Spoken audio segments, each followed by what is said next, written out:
Greetings, Earthlings! Today, I wanted to cover a topic that I've had mixed opinions on over the years, but I think I've finally come to a concrete conclusion. What am I talking about? Well, let's jump in and I'll tell you. So I wanted to cover the topic of how many decks is enough. I'm sure a lot of you, like me, love deck building. In fact, it's probably 60% of why I love the game. But when is enough? Well, enough. Now, I took the plunge years ago to attack the 32 deck challenge, but along the way I found myself making multiples of certain colored decks and ended up overloading myself with options. With around 42 decks by the end of it, it was getting a little out of control. Which, okay, so what? Well, I found that, especially with my own work schedule and time restrictions, I ended up with decks that sat on shelves for months, even years, and had never been played or maybe played once. Way back in 2017, when the first Ixalan set dropped, I was obsessed. Being as I was only playing for around 5 years up until that point, I had an affinity for tribal decks.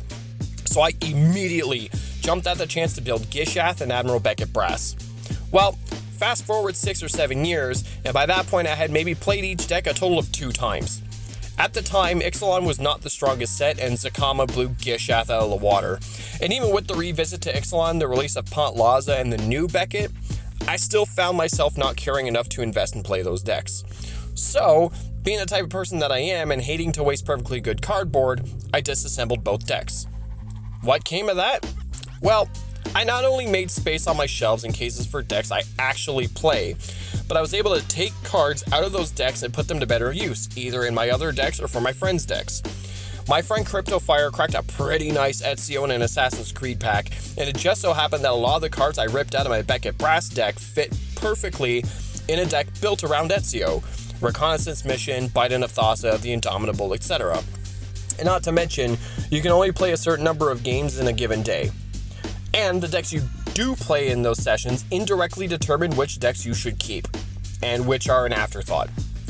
And because I disassembled certain decks, now that decision paralysis is gone. I have handfuls of decks that I put in different categories. I have what I consider house decks, which are Hakim, Yasova Dragonclaw, and Tiny Bones, that are built around thievery, and I really don't like playing them in an overly casual setting, so they're the decks that sort of live on my shelves until we want to play a spicy game. I've also called them that because they don't play or translate well over spell table. And there are some decks that hold way too much value to me to ever even consider dismantling, like Nekusar, Guafa Hazid, and Korvold. I am a casual player at heart, but I do love to build absolute degenerate decks from time to time.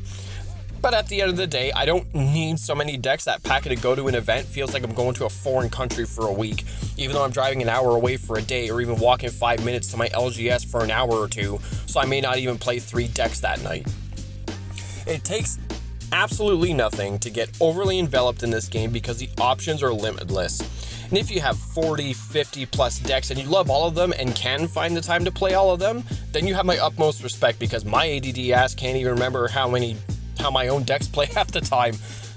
Now, what's the takeaway from all of this?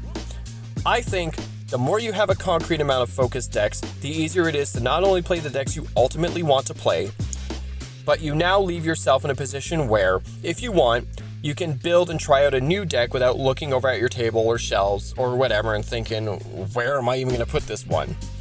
And not to mention, you're also not spreading your resources as thin. I recently checked out a video by the EDH Recast where Joey mentioned about how having so many decks can not only clutter your space and clutter your mind, and I think that's a really great point, and that is something to also consider. And if you want to go check that video out and have him explain that in more detail, absolutely. I absolutely love that video and how he explained things.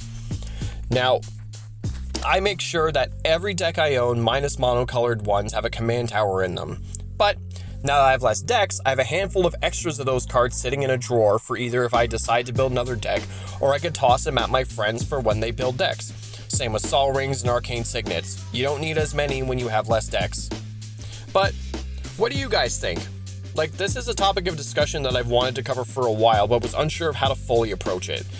And part of that is because over time, I think my viewpoint on deck building has changed a lot, And a lot of it is I would build so many decks because I don't have a lot of time to play them. So then when I actually sit down for a session and I'm only playing 2, 3, 4 games, but I have over 40 decks, I have to sit there and go, whoa, okay, I don't even have time to play all of these decks. But no matter what type of deck builder you are, the most important thing is that your decks are personal to you and a reflection of who you are as a player. And to me, that's the coolest part of this game. So, yeah. But without further ado, be sure to peep the Patreon, join the Discord, upset your grandma with my music, rap that like, and tap that subscribe. Peace.